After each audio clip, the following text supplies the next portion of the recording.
say cardiometabolic syndrome, I personally think the starter of things, from where the things are starting, is the metabolic syndrome, which leads to everything. And what is metabolic syndrome? How to go about, how to tackle with it. Let's start with a very common clinical scenario which we face in our daily routine practice. And this is not classical metabolic syndrome. This is consequence of metabolic syndrome and heading towards frank atherosclerotic or cardiovascular diseases. And this kind of patients are rampant. You will found every third or even sometimes every second patient having this cluster. A 55 years female known case of diabetes, hypertension, having systolic blood pressure of 160/100, hemoglobin A1C 8.2, and normal rest of the investigation. Taking glimepiride, metformin, and lisinopril. Treatment strategy with future plan. A lot of such kind of patients are even satisfied with this status, whatever they are having.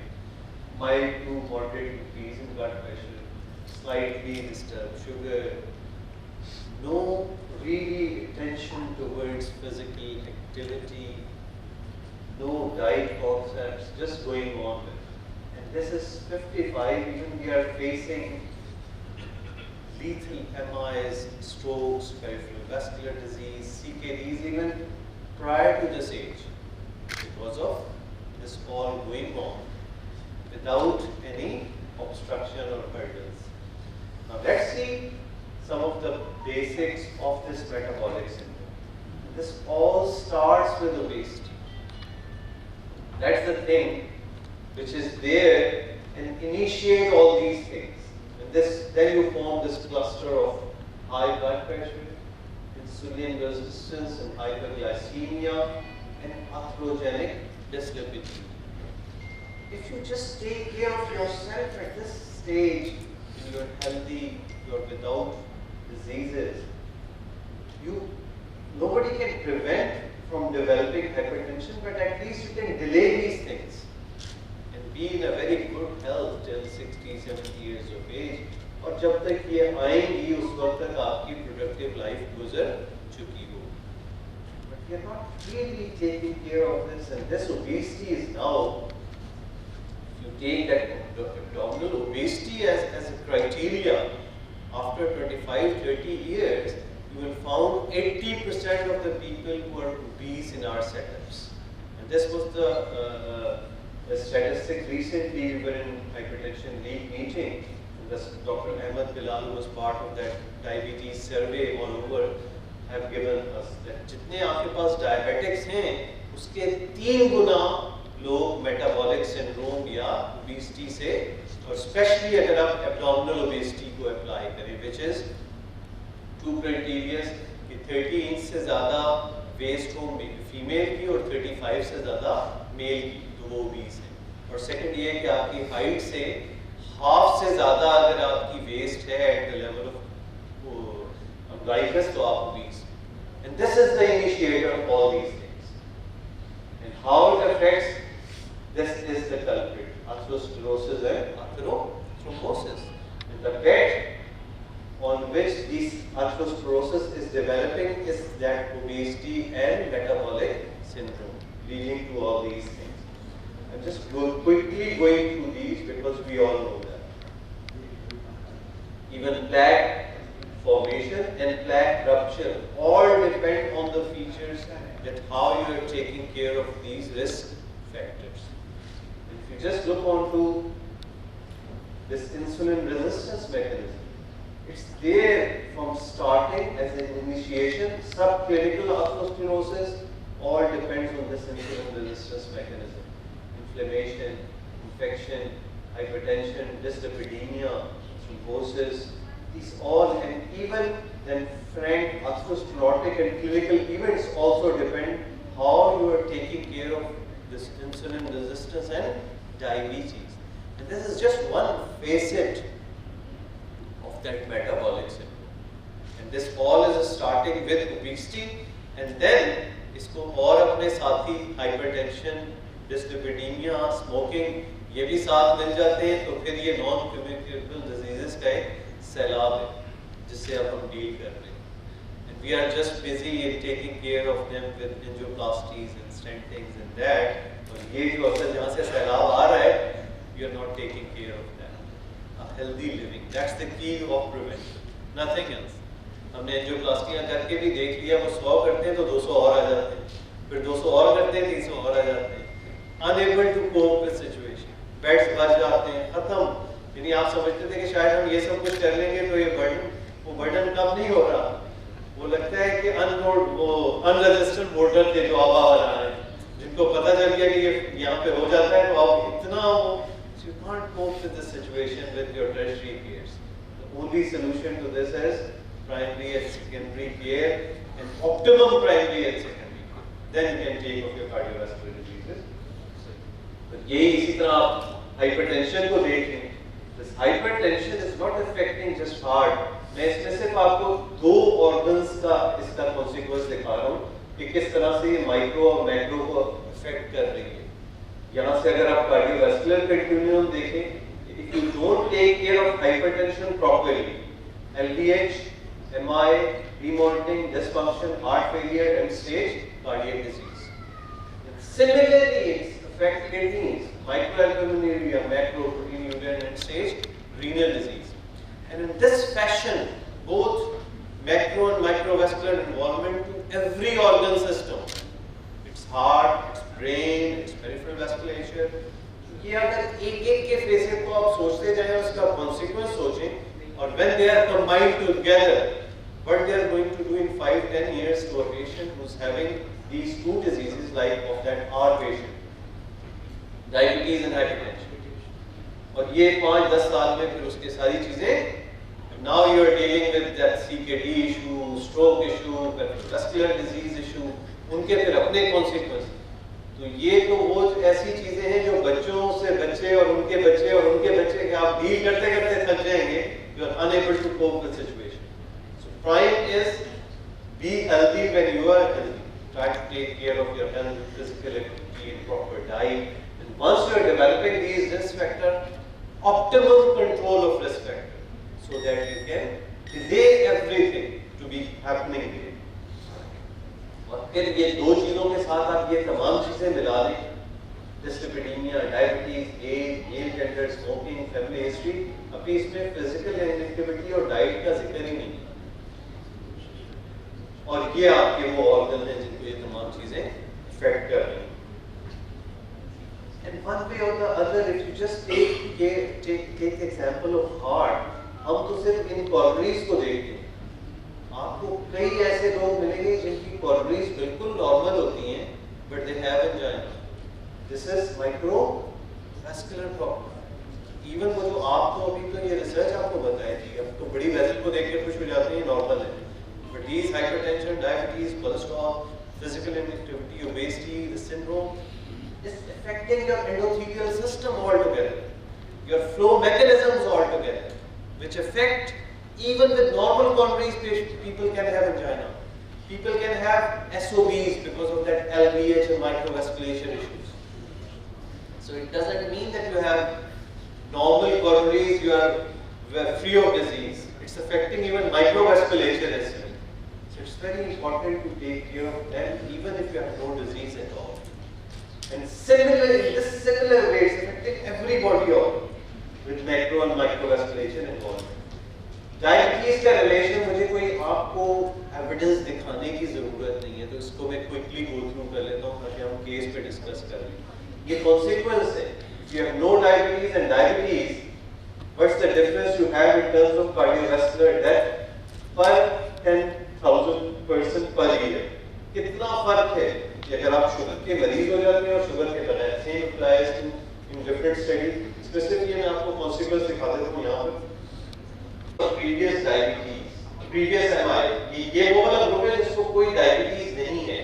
तो एक ऐसा आदमी जिसको diabetes नहीं है लेकिन MI हो चुका है, उसका रिस्क उसके बिल्कुल बराबर होता है जिसको नो प्रीवियस एमआई लेकिन डायबिटीज। तो यही बेसिस बना था diabetes risk equivalent for cardiovascular disease. पुरानी स्टडीज है, but subsequently we have seen that there are risks of microvasculature or now we specifically address these two things, diabetes and hypertension, in such kind of patient where you have risk factors and you are just treating them casually in a way that chalo bas dawa milti hai. No, what should be the target, how to achieve them, that's very important. So let's see how we can achieve targets in such patients who are diabetic, who are hypertensive, having mild increase in blood pressure as well as sugar. What should be our target and how to achieve them? That's the two things we have to take care of. Ab isme go ke we are focusing blood pressure and glucose, but you have to take care of these things as well. Cholesterol, lifestyle changes and diet. This should be the part of your strategy, and it should be even counseled on every visit. Smoking, physical activity, any diet audits, what you are taking, what you have to take, what you are not taking, these all things should be part of your management strategy. और primary prevention जब आप कहते हैं तो बड़ी important हो जाती है डायबिटीज और हाइपरटेंशन में, स्पेशली जब वो सीकेडी के साथ आ जाए, that you have to assess. Sugar की जब हम बात करते हैं तो nowadays your haemoglobin limit should be between 6 to 8% according to the patient status. आप क्रॉस द बोर्ड सबको एक टारगेट नहीं कर सकते. That depends on patient age क्या है, पेशेंट की कोमॉर्बिडिटीज क्या है, लेकिन but you have to think of that this patients hemoglobin A1 should be here. So 55 years middle aged female, I would think that it should be below 7. She's not that old age, neither she is having CKD, nothing else. So it should be ideally 6.5 or at least below 7. Options we have, previously we used to use these two conventional drugs, biguanides, which are metformin, and sulfonylureas. But now we are coming up with some newer agents as well. Since this is not my subject, so I just quickly go to यहाँ कोई physician बैठे हो मिला मुझे कहेंगे वैसे ही मैं आजकल बदनाम हूँ हर मौजू पे बात करने की वजह से. So just I'll give you a glimpse to drugs which are appropriate for patients with cardiovascular disease or risk factors of cardiovascular disease, the oral diabetics. Now we have so much choices available. Biguanides, sulfonylurea, thiazolidinediones, DPP4 inhibitors, SGLT2 inhibitors, and GLP-1 agonists. Now for cardiovascular patients, we are looking for these two drugs predominantly, which is SGLT2 inhibitor and GLP-1 agonist. Having shown in recent data a lot of additional benefits of not only reducing sugar but also preventing further events, especially heart failure and others, kidney disease. Now DPP4 is again a good option, especially when we are not using GLP-1 agonists. GLP-1 agonists are expensive, and right now they are not very frequently available. They are very expensive in a way that they are injectable and once a week administration. So in those patients where you are not using GLP-1, you can use along with SGLT2 the DPP4 inhibitors. Because one way or the other, these two drugs have slight similar mechanism in a way I will show you.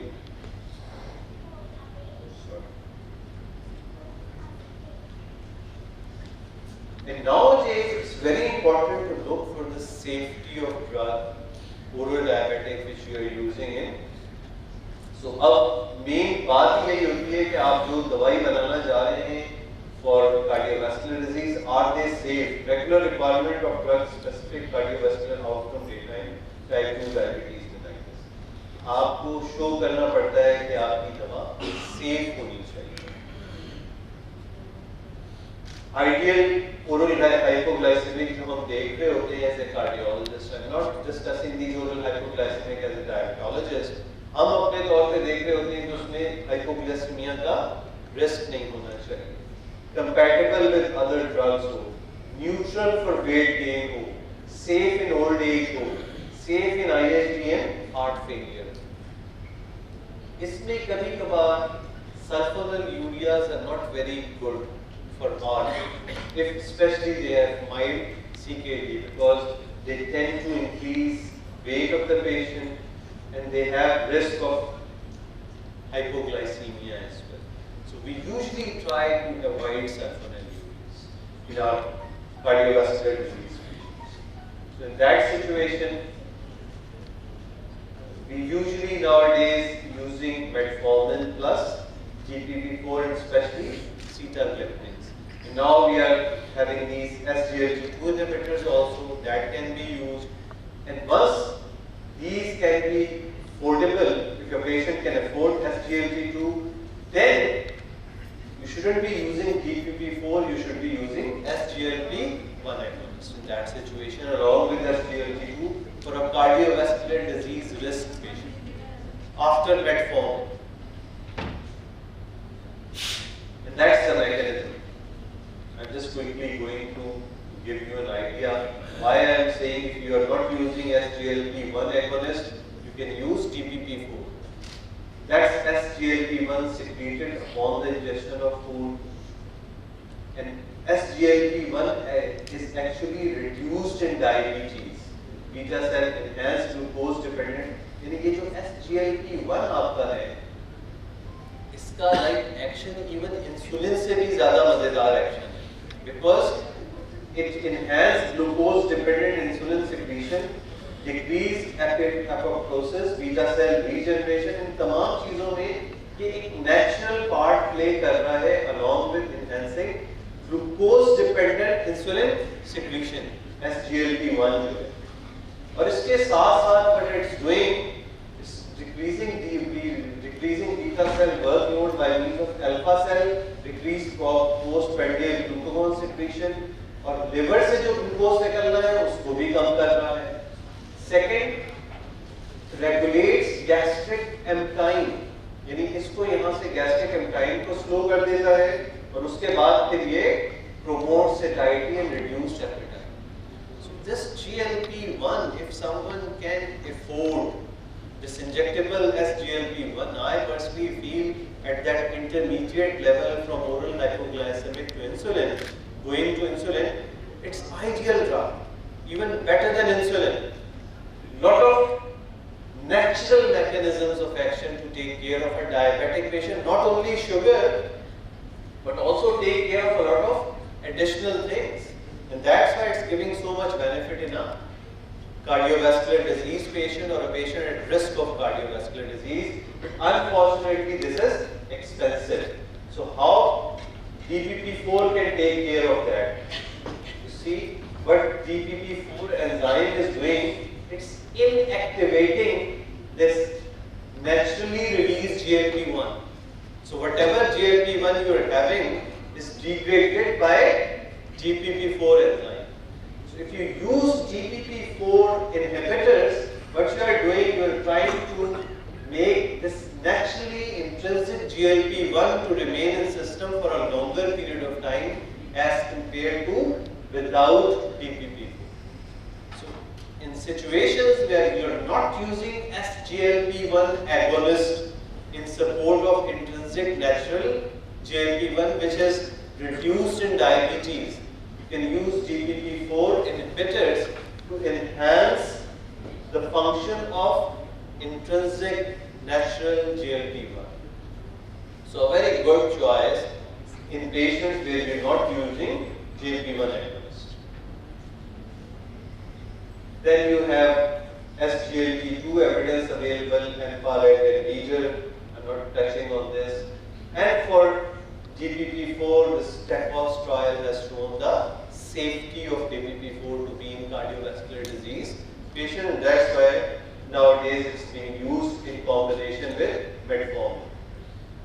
But we were looking for, we have addressed the glucose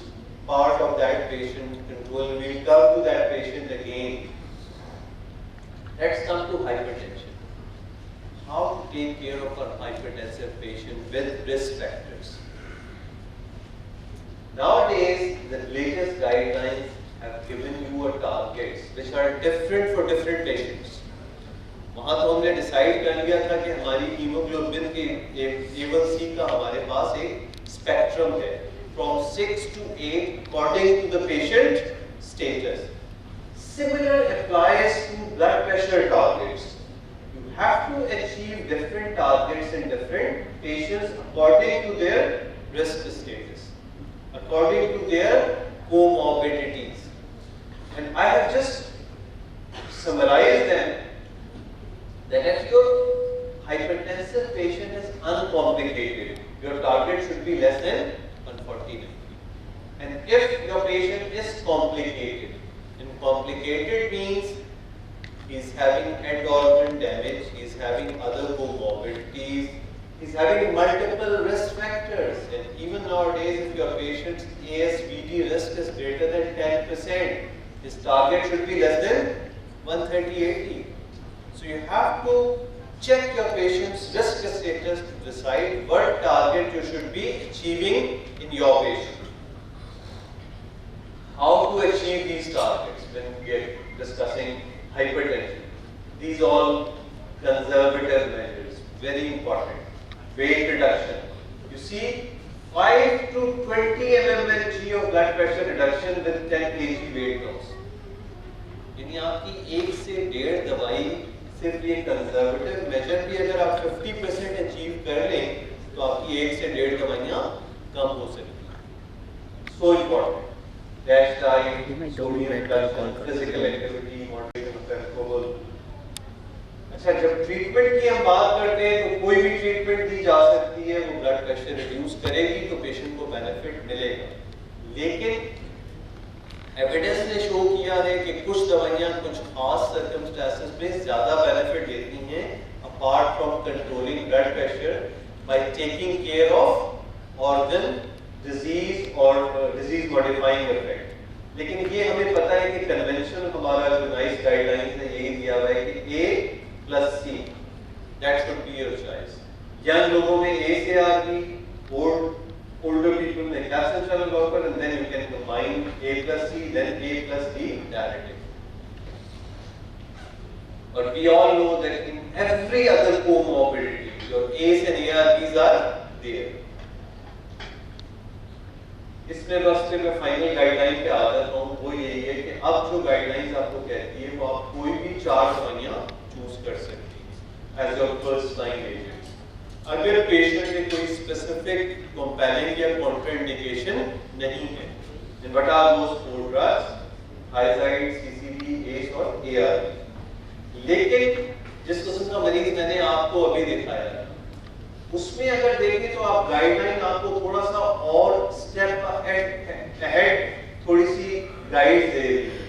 Initiation of antihypertensive drug with 2 first-line agents of different classes, either as separate agent or in fixed dose combination, is recommended in adults with stage 2 hypertension. यानी right from the beginning आप 2 दवाइयाँ separately या in combination शुरू कर सकते हैं.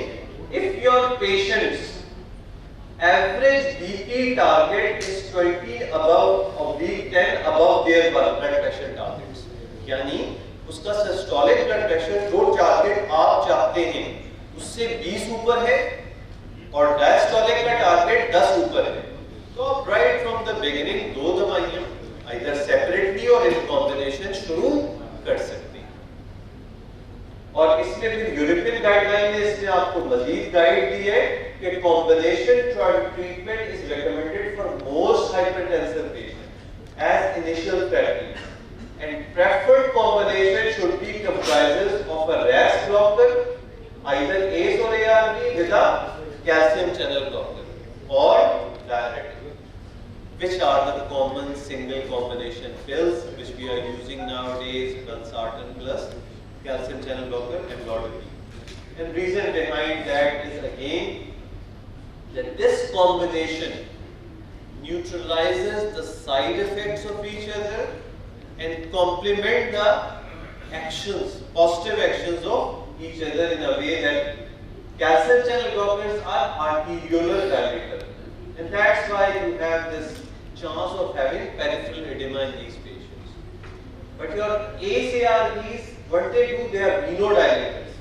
यानी वो प्री कैपिलरी को डायलेट कर रही है या पोस्ट कैपिलरी को डायलेट कर देती है, तो वो जो चांस एडिमा का होता है वो इसकी वजह से रिड्यूस हो जाता है।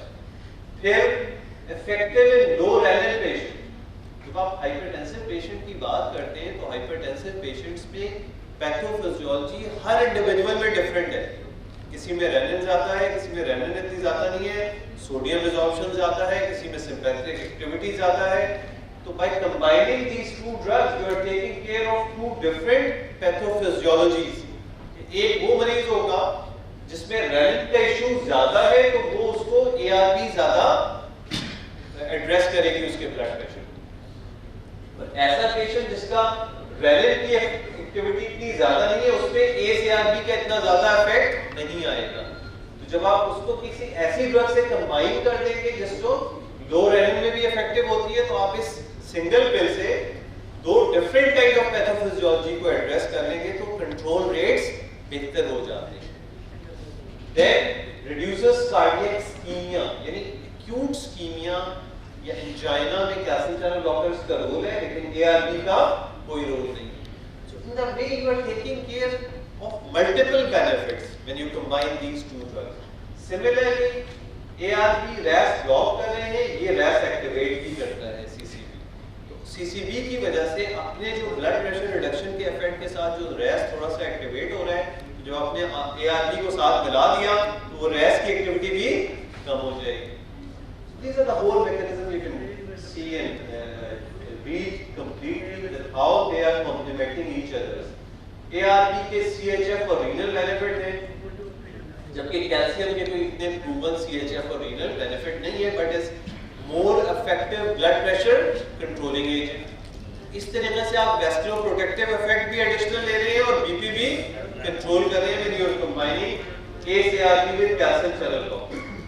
And in these, like in ARBs, there are wealth of data with valsartan। That's why we commonly use valsartan plus amlodipine because these two drugs in their classes, ACE-ARB में valsartan and similarly in calcium channel blocker amlodipine, these two are very frequently used in different comorbidities। These are the data with amlodipine, and that's why we are combining valsartan and calcium channel blocker।